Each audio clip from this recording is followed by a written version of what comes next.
जय हिंद दोस्तों। कैसे हैं? उम्मीद करते हैं अच्छे होंगे। दोस्तों, कह सकते हैं भारतीय वासियों को लेकर बहुत ही अच्छी खबर ये है, चंद्रयान 3 के लेकर पूरी तैयारी कर ली गई है और चंद्रयान 3 के लेकर एक इसरो की तरफ से बहुत बड़ा अपडेट भी निकल के आ रहा है।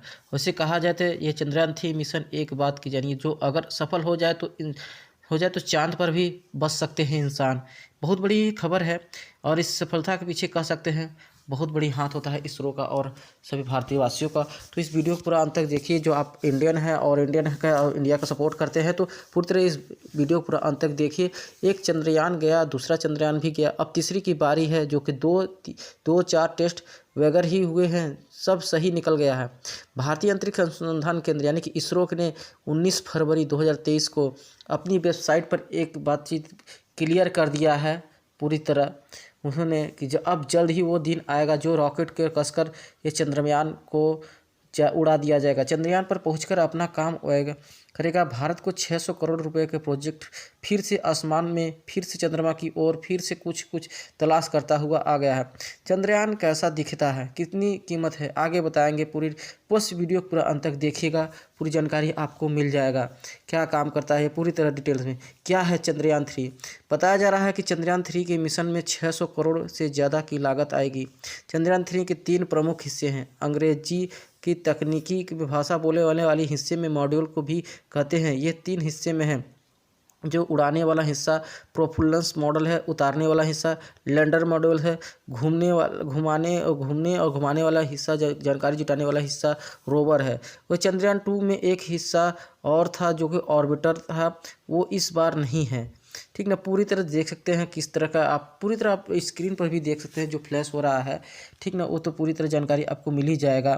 और वही बात कर ले, प्रोपुलस चंद्रयान की पूरी शक्ति की उड़ान उड़कर धरती के अंतरिक्ष पर पहुंच जाएगा और चांद तक का सफ़र कराएगा। चांद पर पहुंचने पर इसे वाली यूनिट का काम बंद हो जाएगा। फिर से काम करने वाला लैंडर को पूरी सेटअप के चंद्रमान के ज़मीन पर उतारेगा, फिर काम करेगा और अपने ही साथ लेकर उतरेगा रोवर को। रोवर में 4 चक्के लगे होंगे। रोबोट को घूमने, फोटो खींचना और वीडियो बनाएगा। छोटे में काम कहीं तो बैटरी का रखने पर जानकारी उठाएगा। क्या है यह टेस्ट, क्या पता चलेगा, इससे पूरी जानकारी मिले। तो यह टेस्ट 31 जनवरी 2 फरवरी से बीच हुआ था, जो बेंगलुरु में UR राव सैटेलाइट के सेंटर में किया गया था। इलेक्ट्रोमैग्नेटिक इंटरफेस और इलेक्ट्रॉनिक कैबिनेट टेस्ट के सैटेलाइट लॉन्च से पहले ही किए जाते हैं। इन टेस्ट के मकसद ये है कि सुनिश्चित करता है कि आगे जाकर सैटेलाइट इलेक्ट्रॉनिक्स और बाकी पुर्जे अंतरिक्ष में मुश्किल माहौल पर भी ठीक काम कर सकते हैं। क्या है, आपको समझने के लिए मुश्किल लग रहा है तो अब मान लीजिए कि आप भरे बाजार में अपने दोस्त से कुछ बात करना चाहते हो, फिर पीछे गाड़ियां की शोर और बाकी लोगों की चिल्लम चिल्ली इतनी हो कि अपने दोस्त की आपकी बातें सुनाई नहीं दे रही है। इसी चिल्लम चिल्ली को साइंस की भाषा में नॉइज दिया जाता है। बात करें इलेक्ट्रॉनिक उपकरण को आती है तो ऐसी किसी बाहरी नॉइज की सर्किट में ही हो रहे अनचाहे हस्तक्षेप को भी इलेक्ट्रोमैग्नेटिक इंटरफेस कहते हैं। और इसी समस्या को निपटने के लिए इलेक्ट्रोमैग्नेटिक कॉम्प्लेमेंटिक टेस्ट करना पड़ता है।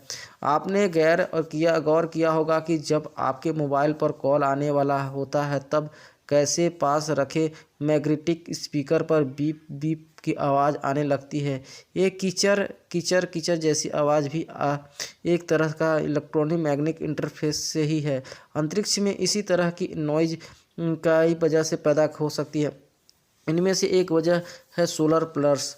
अब ये क्या होता क्या है कि हमारी सूरज की सतह पर कई तरह की गतिविधियाँ यूँ कहीं की तूफानी गतिविधि होते रहना आम है। इस वजह से कई बार भारी ऊर्जा की कुछ लपटें हमारी धरती की ओर से आ जाती हैं। इन्हीं सोलर फ्लैक्स कहा जाता है, जो कि इलेक्ट्रॉनिक उपकरणों से सूर्य ढील करने में सक्षम। इतना ही नहीं, सूर्य के साथ ब्रह्मांड के बाकी जगहों से आने वाली रेडिएशन किरणें, जिसे कॉस्मिक रेडिएशन भी कहते हैं, अल्ट्रावायलेट रेडिएशन, UV किरणें आदि भी उपकरण के सिस्टम के काम भी छेड़छाड़ कर रुकावटें डाल सकते हैं, जिसमें मिशन गड़बड़ा सकता है। उदाहरण के लिए कॉस्मिक रेडिएशन बड़ी आसानी से किसी अंतरिक्ष यान में सर्किट में घुसकर उस पर खराब कर सकती है। इसीलिए इंजीनियरिंग में EMI और EMS टेस्ट करते हैं ताकि इन रोकथाम किया जा सके।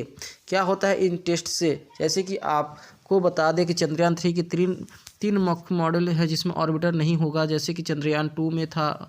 चंद्रयान 2 में ऑर्बिटर पहले ही चंद्रमा के चक्कर काट रहा था और चंद्रयान 3 में का उसी इस्तेमाल करके इसमें संपर्क साधेगा। जानकारी के लिए बता दें कि ऑर्बिटर वो यान होता है जो किसी ग्रह या उपग्रह का चक्कर काटता है। तीनों मॉडल के एक दूसरे की बात करने को यानी कम्युनिटी के करने के लिए एक विशेष रेडियो काम में आता है। जैसे हमारे घर वाले रेडियो अलग अलग फ्रीक्वेंसी पर अलग अलग चैनल चलाता है, वैसे ही मॉड्यूल को भी अपनी रेडियो फ्रीक्वेंसी RF पर ऑर्बिटर का चैनल लगाना पड़ता है। बस यूँ समझ लीजिए कि यह टेस्ट कर इसरो ने यह सुनिश्चित कर दिया है कि लॉन्चर और सभी RF सिस्टम एक दूसरे पर अभी कम्युनिकेट कर रहे हैं और चंद्रमा की सतह पर उतरने के लिए बाद आपस में कम्युनिकेट कर रहे हैं। मतलब कह सकते हैं क्या है चंद्रमा का मिशन चंद्रयान 1। इस मिशन में चंद्रयान की तरफ से कूच करने पर पहली कड़ी चंद्रयान 1 था। इसमें 22 अक्टूबर 2008 को सतीश धवन अंतरिक्ष केंद्र श्रीहरिकोटा से सफलतापूर्वक लॉन्च किया गया था। वैसे ही मिशन मियादी साल की, लेकिन अगस्त 2009 में संपर्क टूट जाने के कारण ये बंद कर दिया गया था। चंद्रयान 1 से इसरो को मोटे मोटे 3 काम करवाने थे। पहला, चांद का एक हाई क्वालिटी नक्शा तैयार करना था। दूसरा, चांद पर हीलियम और जैसे रासायनिक तत्वों का पता लगाना था। तीसरा और सबसे जरूरी, चांद पर पानी ढूंढना निकला। यह हमारे लिए गर्व की बात है कि चंद्रयान 1 में अपनी प्रमुख उद्देश्यों में सफलतापूर्वक किया गया। इसमें मिशन का सबसे बड़ा हासिल चांद का दक्षिणी ध्रुव पर पानी की खोज करना रहा था। चंद्रयान 2 में चंद्रयान 1 की सफलता को इसरो को हौसला बुलंद और चंद्रयान 2 की नींव पर रखी गई थी। ध्यान देने की बात यह है कि चंद्रयान 1 में केवल चंद्रमा की परिक्रमा की थी, लेकिन चंद्रयान 2 चंद्रमा के दक्षिण ध्रुव से पर लैंडर और रोवर उतारने की भी योजना थी। चंद्रयान 2 का 22 जुलाई 2019 को लॉन्च किया गया था। चंद्रयान 2 के 3 हिस्से थे। ऑर्बिटर विक्रम साराभाई के नाम से प्रेरित एक लैंडर विक्रम और प्रज्ञान नाम का रोवर था। चंद्रयान 2 का मुख्य उद्देश्य चंद्रमा की सतह पर लैंडर की एक सॉफ्ट लैंडिंग कराना था। सॉफ्ट लैंडिंग में किसी भी अंतरिक्ष यान को बिना नुकसान पहुंचाए सतह पर लैंड कराने की कोशिश की जाती थी। ऑर्बिटर के चांद की कक्षा में स्थापित होने के बाद अंतरिक्ष पलों में तकनीकी खराबी के चलते लैंडर विक्रम ने 7 सितंबर 2019 को हार्ड लैंडिंग की और वह चंद्रमा की सतह पर क्रैश हो गया। इसरो ने लैंडिंग के बाद रोवर के द्वारा चंद्रमा पर पानी की तलाश और उसकी सतह की संरचना जानने की उम्मीद की थी, लेकिन लैंडर क्रैश होने के बाद चंद्रमा दक्षिणी ध्रुव को अपने पहले प्रयास में सफलतापूर्वक छूने का भारत का सफलता टूट गया था। अगर अब सब कुछ योजना के मुताबिक होता है तो चंद्रमा की इस सतह के दक्षिण ध्रुव के करीब एक यान उतारने वाला भारत दुनिया का पहला देश बनता। इससे पहले अमेरिका, रूस और चीन चांद की सतह पर सॉफ्ट लैंडिंग की सफलता मिली थी, लेकिन वो भी कभी दक्षिण ध्रुव को लैंडिंग नहीं करवा पाए हैं। चंद्रयान 3 अब चंद्रयान 2 के बाद अब अगला नंबर चंद्रयान 3 का है भी है। फिर से चंद्रमा के सतह पर सॉफ्ट लैंडिंग का प्रयास करेगा। चंद्रयान 3 के प्रमुख उद्देश्य चंद्रमा की सतह पर एक लैंडर रोवर उतारना है, जिसमें रोवर की चंद्रमा की सतह पर घूमकर वह परीक्षण कर पाए जिसमें हम चंद्रमा की सतह पर बेहतर समझने पर मदद कर मिलेगी। हालांकि चंद्रयान 3 के लॉन्च की तारीख अभी तय नहीं हुई है, लेकिन संभावना है कि इसमें साल 2023 के जून में लॉन्च किया जाएगा। मिशन का वो भारत को सबसे भारी rocket launch vehicle GSLV mark 3 और LMV-M3 द्वारा अंजाम दिया जाएगा। वैसे तो इसमें 2022 में भी लॉन्च किया जा था, लेकिन कोविड-19 के प्रमुख टेस्ट के चलते इसमें मिशन को देरी हुई। अब इस पर तेज़ी से काम हो रहा है। तो कह सकते हैं दोस्तों, अब बहुत ही जल्दी ही से फिर अंजाम दिया जाएगा। फिलहाल एक कुछ अपडेट के साथ आ रहा था, तो उम्मीद है वीडियो पसंद आए। वीडियो को लाइक कीजिए, दोस्तों को शेयर कीजिएगा। चैनल पर सब्सक्राइब नहीं किया चैनल को सब्सक्राइब करके बेल आइकन पर प्रेस कर लीजिएगा।